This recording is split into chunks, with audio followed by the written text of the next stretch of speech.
شفت الطفلات شلون يحكين يا قائد، كلها محجبه، احنا ناخنختوها. ايش بيه الحجاب؟ شكو بيها؟ اعلم الطفل مو خنقه، ليش؟ بالعكس خلق الانسان ليتعلم.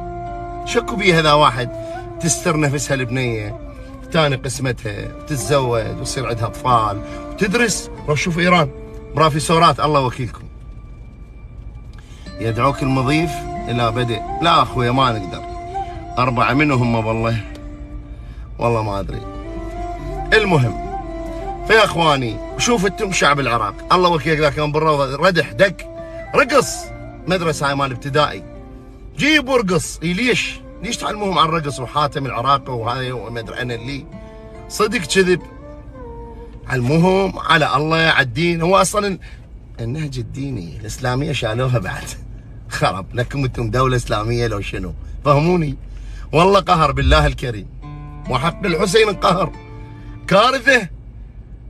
ما اعرف شنو الموضوع، انتم العراق وين نايمين؟ مشكله والله، كل ما اسمع انقهر، كل ما اسمع انقهر والله. حسبي الله ونعم الوكيل. اي بالله. قبل لا اتكلم ذكروني بالامور العرفانيه والدينيه